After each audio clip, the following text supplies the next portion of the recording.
Good morning, students. So today I will teach you chapter number 22, direct and indirect speech. So I think so you all have doubts why madam teach this lesson directly. Okay, but before 22 the lessons are very easy. So I will take that lesson afterwards, and I think so it will take in the Zoom meeting also. So from today we have to start from chapter number 22, direct indirect speech. Okay, so what is direct indirect speech? Sometimes what happen, कई बार ऐसा होता है कि जब दो person बात करते हैं, मैं अभी आपसे बात कर रही हूँ और वही बात आप किसी और को थर्ड पर्सन को जाके बताते हैं, तब वो स्पीच क्या हो जाती है? तो इनडायरेक्ट हो जाती है। जब दो पर्सन बाद में बात करते हैं तो वो डायरेक्ट टॉक होता है। ओके, जैसे कि मैं अभी आपसे बात कर रही हूँ, क्लास में अगर आप मेरे सामने बैठे हो, मैं आपको बता रही हूँ कि because of COVID you have to use sanitize, you have to wash your hands. Okay, मैं आपको प्रिकॉशन दे रही हूँ, I will give you instruction and that thing you tell your parents, so that is called indirect speech. जो बात मैं आपको class में बता रही हूँ वही बात आप घर जाके जब आप आपके पेरेंट्स को या आपके ब्रदर और सिस्टर को बताते हैं तो वो इनडायरेक्ट स्पीच हो जाती है। ओके, सपोज राम और श्याम दोनों बातें कर रहे हैं। ओके, राम और श्याम दो पर्सन है, यहाँ पर दोनों बातें कर रहे हैं। सो राम जो है वो श्याम को बताता है कि मैं स्कूल नहीं आऊँगा, मैं स्कूल नहीं आऊँगा। तो जो श्याम है वो वही बात स्कूल में जाके मैडम से कहता है कि राम जो है वो आज स्कूल नहीं आएगा। तो यहाँ पे क्या हुआ, राम और श्याम के बीच में जो बात हुई, तो राम ने जो बात श्याम को बताई वही बात श्याम ने क्या किया, थर्ड पर्सन यानी कि टीचर को बताई। तो राम और श्याम जो बात कर रहे हैं, जो डिस्कस कर रहे हैं, वो क्या है, तो वो डायरेक्ट स्पीच एक दूसरे में बात कर रहे हैं। और राम की कही हुई बात जब श्याम टीचर को बताता है तो वो कौन से स्पीच में कहेगा, तो वो इनडायरेक्ट स्पीच में कहेगा। वो ऐसे कहेगा कि राम स्कूल नहीं, तो वो पहले उसका नाम ही देगा, पहले उसके बारे में जब फिर कहेगा कि राम आज स्कूल नहीं आएगा। तो मीन्स इनडायरेक्ट स्पीच में क्या होता है, जो दो पर्सन के बीच में जो बात होती है वही बात जब हम थर्ड पर्सन को बताते हैं तो we at the time we have to use the indirect speech. Okay, so let's see here, Reema said I am sad, Reema said I am sad। Second sentence लिखा है, where has she been? Mother Mohit asked, where has she been? Mohit asked। 3 में लिखा है, it was a lovely trip, it was a lovely trip he said। ये जो sentence मैंने ऊपर लिखे ना, आप खाली उसे याद रखना कि यही सेंटेंस है। Reema said I am sad. 2 में लिखा है, where has she been? Mohit asked, Reema ने कहा कि वो दुखी है। Second, where has she been? Where has she been? Mohit asked, Mohit ने पूछा कि वो कहाँ पर है। नंबर 3 में लिखा है, it was a lovely trip he said, उसने कहा कि बहुत ही अच्छी ट्रिप थी। तो ये है डायरेक्ट स्पीच। अब यहाँ देखो, द अबव सेंटेंसेस, मतलब जो ऊपर सेंटेंस लिखे हैं, tell us the exact words used by the speaker. Means यहाँ पर जो सेंटेंस लिखे हैं वो एग्जैक्ट वर्ड है जो स्पीकर ने यूज किए हैं। जैसे कि मैंने अभी आपको बताया कि यूज द सैनिटाइजर, तो वो मैं आपको डायरेक्टली बात कर रही हूँ अभी। ओके, तो ये हमारे डायरेक्ट स्पीच है और ये मेरा एग्जैक्ट वर्ड है। Okay, the above sentences tell us the exact words used by the speaker. Such sentences are said to be in direct speech। और ऐसे जो सेंटेंस होते हैं उन्हें हम डायरेक्ट स्पीच कहते हैं। मतलब जो एग्जैक्ट वर्ड, अभी मैं आपसे बात कर रही हूँ, ओके, आप मुझे सुन रहे हो, मैं आपसे बात कर रही हूँ, तो वो मेरी डायरेक्ट स्पीच है। लेकिन मेरी कही हुई बातें आप जब थर्ड पर्सन को सुनाएंगे, जब थर्ड पर्सन को कहेंगे, तीसरे व्यक्ति को, तब वो स्पीच कैसी बन जाती है, तो वो इनडायरेक्ट स्पीच बन जाती है। मतलब दो पर्सन के बीच में जो बात होती है वो जब हम थर्ड पर्सन को बताते हैं तब वो स्पीच इनडायरेक्ट में change exact words used by the speaker, such sentences are said to be in direct speech. The verbs in the above sentences, ऊपर जो sentences लिखे हैं उसमें verb है said and asked, said and asked, यहाँ पर भी said है और यहाँ पर said है, इसलिए एक बार said मैंने लिखा है, तो said and asked जो है वो verb है, are called reporting verbs. ये बात खास आपको याद रखनी है डायरेक्ट स्पीच में, मतलब यहाँ पे देखो the verbs in the above sentences, मतलब जो जितने भी verbs है, verbs वाला जो sentence है, रीमा said, फिर I Mohit asked, he said, so ये जो sentence है said and asked वाला are called reporting verbs. उसे हम क्या कहते हैं? reporting verbs.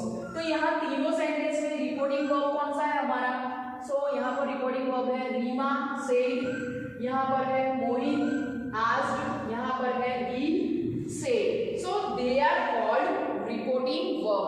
आया समझ में reporting verb किसे कहते हैं हम? so the verbs in the above sentences said, asked are called reporting verb. तो reporting verb हुआ यहाँ पर Reema said, Mohit asked and he said. आगे देखो next, some important points about direct speech are, some important points about direct speech are. तो direct speech के regarding थोड़े important points है वो आपको याद रखने हैं. क्या है तो देखो यहाँ पर कोटेशन मार्क्स और इन्वर्टेड कॉमास. यहाँ पर देखो कोटेशन मार्क्स और inverted commas are used before and after the exact words spoken by the speaker. याद रखना, अगर आपको आइडेंटिफाई करना है कि डायरेक्ट स्पीच कौन सी है, रिपोर्ट डायरेक्ट स्पीच कौन सी है, तो आप यहाँ से भी फाइंड आउट कर देंगे some important points about direct speech. तो सबसे पहला पॉइंट्स क्या है आपको याद रखना, तो उसमें है कोटेशन मार्क्स. उसमें कोटेशन मार्क्स और इन्वर्टेड कॉमा. इन्वर्टेड कॉमा इस तरीके से होगा, okay, are used before and after the exact words spoken by the speaker.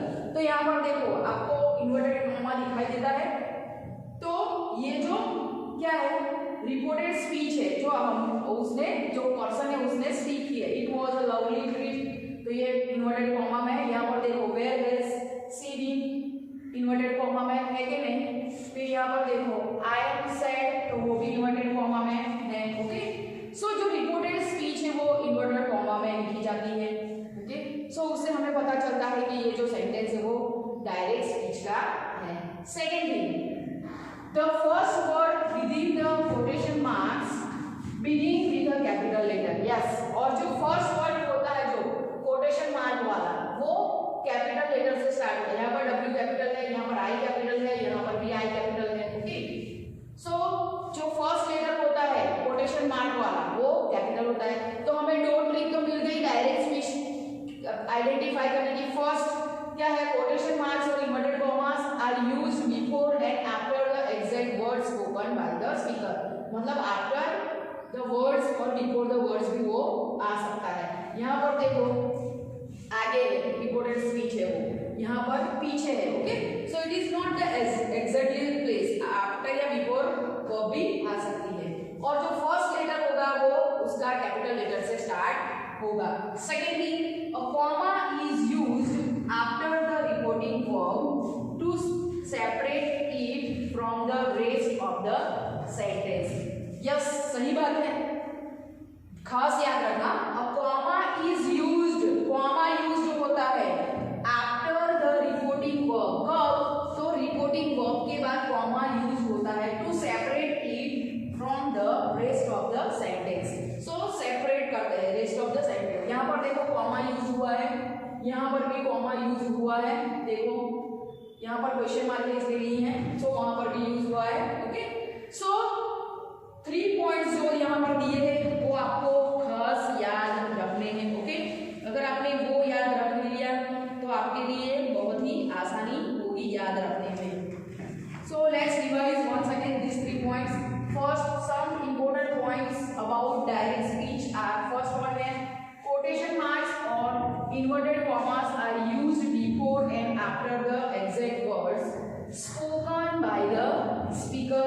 First thing you have to be that remember कि inverted comma में होता है. Second, the first word within the quotation mark begin with the capital letter. जो quotation mark में जो word हो sentence होता है उसका first letter capital होता है. And last thing is comma is used after the reporting verb. मतलब आपको ये तीन में से कोई भी एक शायद याद हो, कोई भी एक सेंटेंस याद रहेगा तो भी आपको पता चलेगा कि ये जो सेंटेंस है वो डायरेक्ट स्पीच में है. ओके, आगे देखो, लेट्स कंटिन्यू विथ मी.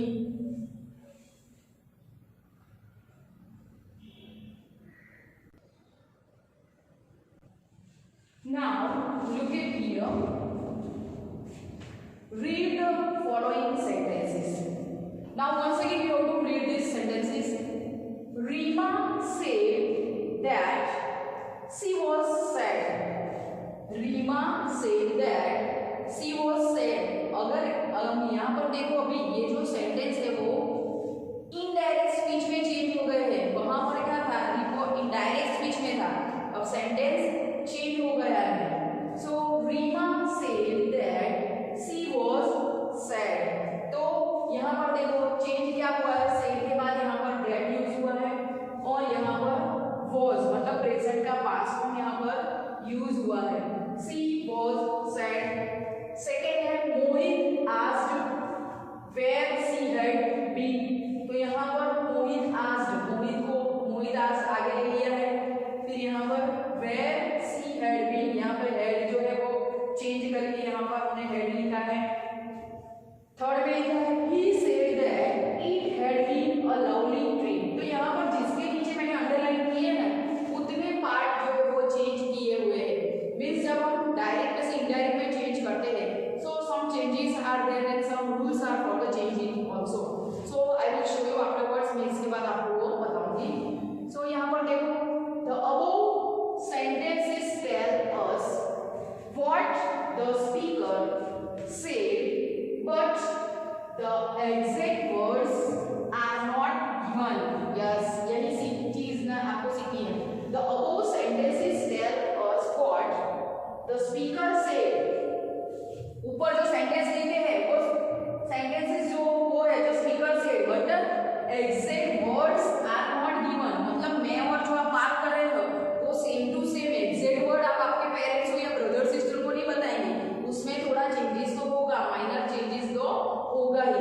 जो एग्जैक्टली मैं आपको बता रही हूँ वो आप नहीं बताएंगे. आप कहेंगे कि टीचर टोल्ड, टीचर ने बताया था. वहाँ पे थोड़ा चेंजेस तो होता ही है. सो such sentences are said to be in indirect speech or reported speech. और जो changes होता है उसे हम क्या कहते हैं, indirect speech कहते हैं या तो फिर reported speech भी कहते हैं. ओके, आगे जो हमने सीखा वो डायरेक्ट स्पीच के बारे में था और ये जो यहाँ पर हम सीख रहे हैं वो इनडायरेक्ट स्पीच के बारे में है. जब हम इनडायरेक्ट स्पीच के बारे में बात करते हैं और जब हम इनडायरेक्ट स्पीच में जब हम बात करते हैं तो थोड़ा माइनर चेंजेस उसमें होता है. ओके, और जो एग्जैक्ट वर्ड्स होते हैं वो यूज नहीं होते. आगे देखो, indirect speech one reports what the speaker said. Indirect speech one reports what the speaker said. So जो स्पीकर जो बोल रहे हैं उसके बारे में वो एक रिपोर्ट देता है. Some important points about indirect speech. So यहाँ पर इनडायरेक्ट स्पीच के रिलेटेड थोड़े पॉइंट्स है. Look at here. First, quotation marks are not used to report what the speaker said. देखो यहाँ पर चेंज हुआ. डायरेक्ट स्पीच में क्या हुआ था, कोटेशन मार्क ब्रैकेट में, कोटेशन मार्क हम रखते थे, पता है ब्रैकेट नहीं करते थे लेकिन कोटेशन मार्क में हम लिखते थे. लेकिन when we change into indirect speech at that time you have to remove the quotation mark. Quotation marks are not used. Indirect speech में आपको कोटेशन मार्क यूज नहीं करना है to report what the speaker said. Second thing आपको remember करनी है, the pronoun is changed in person. मतलब person के रिलेटेड प्रोनाउन चेंज करना है. सपोज यहाँ पर देखो एग्जांपल में मैंने लिखा है in A above I is changed to C. तो यहाँ पर देखो आई वाज सैड था, पता है आई एम सैड था. तो यहाँ पर आई की जगह क्या यूज हुआ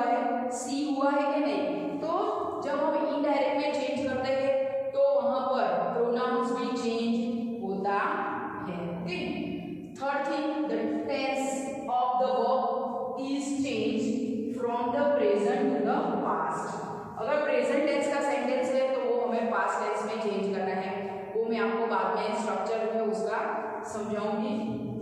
example, in the same sentence am is change to was, तो वही सेंटेंस में वहां पर यहाँ पर लिखा था आई एम सेड, यहाँ आई की जगह हमने सी प्रोनाउंस यूज किया और एम की जगह हमने यहाँ पर यूज किया है was.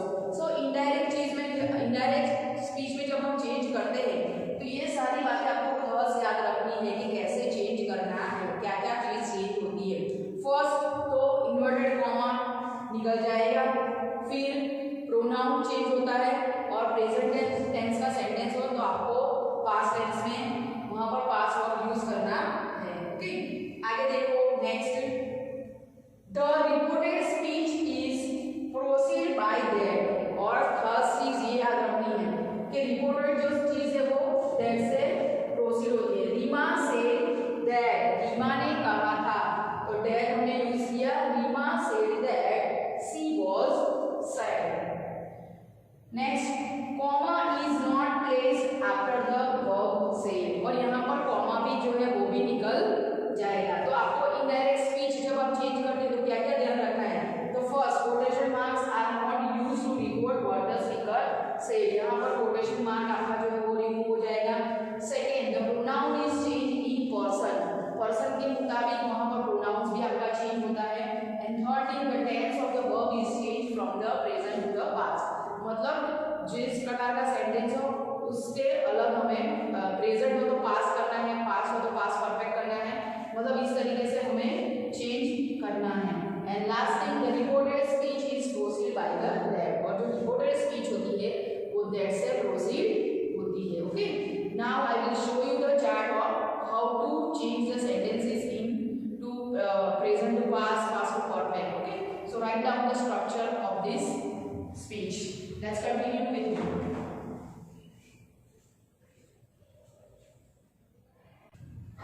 Now let's see the structure of the direct and indirect speech, how to change the direct speech into indirect speech. Okay, so यहाँ पर मैंने कॉलम बनाया है, फर्स्ट है डायरेक्ट स्पीच, बाजू में है indirect speech, here also direct speech and indirect speech. Okay, so let us see here. First you have to write down this column in your notebook. Compulsory you have to write down this and read it twice or thrice. 2 और 3 बार आपको ये read करना है तो ही आपको ये समझ में आएगा. Okay, so first direct speech में है present form. So present form में मैंने लिखा है we go she goes, we go she goes. So when we change into indirect speech then what happen, let's see here. So present indirect speech में change होता है past form में. So when we convert into past form at that time we have to write we went और she went. Instead of go और goes we have to write here went. Okay, क्या करना है आपको, यहाँ present form की जगह पे आपको past form of the verb use करना है. कब, when are you changing indirect speech, जब आप इनडायरेक्ट स्पीच में चेंज करते हो तब. सब्जेक्ट में यहाँ पर कोई चेंजेस नहीं है. जब आप वहां पर रिपोर्टेड स्पीच, जब आप इनडायरेक्ट नेशन करते हो तब आपको उसी के रिलेटेड वहां पर चेंजेस, माइनर चेंजेस तो होगा नाउन्स एंड प्रोनाउंस में भी. और यहाँ पर जब प्रेजेंट फॉर्म का सेंटेंस हो तो उसे पास्ट फॉर्म में आपको चेंज करना है. सेकेंड थिंग यहाँ पर है past and other forms. Past and other forms यानी कि पास्ट के अलावा पास्ट परफेक्ट टेंस में हो तो या प्रेजेंट परफेक्ट टेंस में हो तो कैसे चेंजेस होता है. तो यहाँ पर सेंटेंस है he went. He went means past tense का सेंटेंस है. He has gone means it is a present perfect sentence, present perfect का है ये. एंड ही हैड गॉन और ये है पास्ट परफेक्ट का sentence means past tense, present perfect tense and past perfect tense. जब इन डायरेक्ट स्पीच में ये तीनों टेंस के सेंटेंस हो तब आपको उन्हें चेंज करना है. कौन से फॉर्म में, तो यहां पर देखो इन पास्ट परफेक्ट टेंस में. ओके, यहां पर देखो ही had gone, he had gone यहां पर लिखा है कि नहीं. ओके, सो इस तरीके से आपको चेंजेस करने हैं, याद रखना है आपको कैसे चेंजेस करने हैं. ओके, यहाँ पर आपने गड़बड़ की तो पूरा चेंज हो जाएगा. ही वेंट तो यहाँ पर he had gone, he one में यहाँ पर नियर गॉन ही रहेगा। Okay, there is no changes. So that thing you have to remember. नीचे देखो यहाँ पर मॉडल्स लिखे हैं। मॉडल्स तो आपको पता है ना, आपने ऑलरेडी चैप्टर नंबर 11 में सीख लिया है, will, may, could, should, would. Okay, so यहाँ पर आई, यू, दे सब्जेक्ट है, उसके साथ मॉडल्स है will, can, may, go.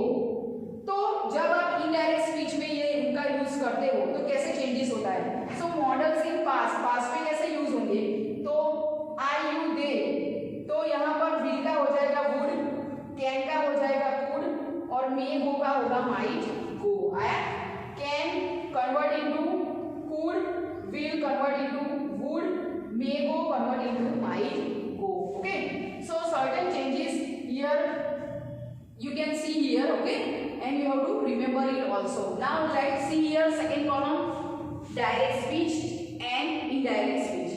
So present form में I, you, C, V है, तो उसके साथ I के साथ आपको पता है M लगता है, V के साथ R यूज होता है, और C is going. Okay, that thing you know it very well. तो यहाँ पर डायरेक्ट स्पीच में है I, you, C, V, M, R is going. So I, you, C, V as it is है, लेकिन चेंजेस यहाँ पर इनडायरेक्ट स्पीच में क्या हुआ है, एम की जगह आपको यूज करना है वॉज, एंड आर की जगह यहाँ पर यूज होगा वर गोइंग, इज गोइंग है तो आप वॉज गोइंग भी यूज कर सकते हैं। ओके, यहाँ पर सो प्रेजेंट का यहाँ पर पास्ट हो गया है। आगे देखो पास्ट एंड अदर, मतलब अदर कंटिन्यूस फॉर्म्स जो होते हैं वो प्रेजेंट कंटिन्यूस, पास्ट कंटिन्यूस, मतलब past and other continuous forms I, you, she, they, was and were। तो यहाँ पर पास्ट कंटिन्यूस की बात हो रही है, तो पास्ट कंटिन्यूस टेंस जो है वो यहाँ पर जब इनडायरेक्ट में चेंज करते हैं तो कैसे होता है, तो आई, यू, सी, दे, और यहाँ पर क्या आएगा, हैड बीन। ये आपको खास याद रखना है, हैड बीन। अगर यहाँ पर सेंटेंस देखो I, you, they, have, has been, going है, तो यहाँ पर हैज बीन की जगह आपको हैड बीन यूज करना है। ओके, याद रहेगा कि नहीं, was वर्ब होगा तो भी आपको यहाँ पर हैड बीन यूज करना है। So that thing you have to remember। And next यहाँ पर देखो I, you, see, they, had been है तो had been का यहाँ पर had been ही रहेगा, there is no changes। okay, so आया समझ में आपको। ये कॉलम आप 3-4 बार रीड करेंगे ना तो ये आपके दिमाग में बैठेगा। अगर आपको यहाँ पे समझ में आया तो आपकी टेक्स्ट बुक में ये कॉलम लिखा हुआ है, आप उसमें से देख के भी रीड कर सकते हैं। ओके, सो आया समझ में। फर्स्ट है ये डायरेक्ट स्पीच का पूरा कॉलम, और यहाँ पर है इनडायरेक्ट स्पीच, डायरेक्ट, इनडायरेक्ट। अगर ये आपको समझ में आता है तो समझ लो आपको डायरेक्ट इनडायरेक्ट स्पीच आप अच्छे से हैंडल कर पाएंगे, आप अच्छे से सेंटेंस भी बना पाएंगे और आप उसे समझ भी सकेंगे। ओके, सो इसके लिए आपको ये समझना पड़ेगा, टेक्स्ट बुक में लिखा है, 3 से 4 बार आप उसे रीड करो ताकि आपकी समझ में अच्छे से आ जाए। ओके, आगे देखो next. Now let's see here certain changes into direct to when we change into direct to indirect। so in direct speech we use this evening। so when we convert the changes sentence into indirect speech, at the time this evening की जगह आपको use करना है that evening। so this evening change into indirect speech, that evening। second है today और this day। direct speech में today और this day जब यूज करते हैं तो when we change the sentence into indirect speech, तो today और this day की जगह आपको यूज करना है that day। and this thing you have to remember। okay, अगर यहाँ पे आपने गड़बड़ की तो आपका सेंटेंस रॉन्ग भी हो सकता है। मीन्स आपको ये पूरा लर्न कर देना है, ये पूरा बॉक्स आप टेबल लर्न कर दो उसे। दिस इवनिंग तो that evening, today this day का तो दैट डे आएगा। ओके, सो ये अभी आपने लर्न किया तो 12th स्टैंडर्ड तक आपको लर्न करने की जरूरत नहीं होगी, क्योंकि 12th स्टैंडर्ड तक आपको ये डायरेक्ट और इनडायरेक्ट स्पीच पढ़नी ही है। ओके, सो टुडे और दिस डे का होगा दैट डे, दिस डेज का होगा यहाँ पर दोज डेज।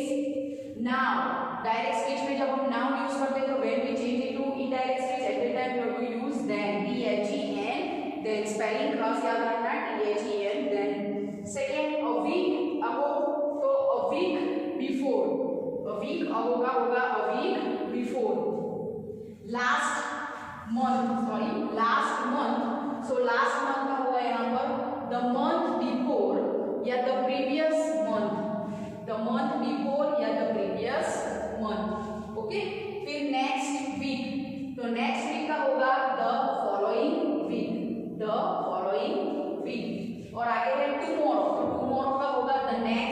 या तो द फॉलोइंग डे, टुमारो का क्या होगा द नेक्स्ट, या तो द फॉलोइंग डे।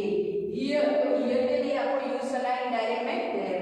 तो याद रहेगा आपको what you have to use direct and indirect speech. So in direct speech you have to use this type of word, or in direct speech you have to use this type of word. Once again I will remind you, this evening, that evening, today, this day, तो that day, these days का those days, now तो then, a week ago, a week before, last month तो the month before या the previous month, next week तो the following week, tomorrow का होगा the next or the following day, और here का होगा there. Okay, so I think so you all of you understood about the what is direct and indirect speech.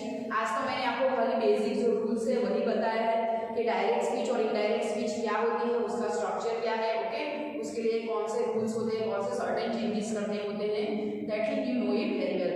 Next time जब हम exercise करेंगे तो आपको ज़्यादा समझ में आएगा। Okay, so write down all the things in your English notebook with a good handwriting and read it also and learn it also. और स्पेशली जो टेबल मैंने लिखवाया है आपको आगे और ये वो खास आपको लर्न करना है। Okay, thank you students.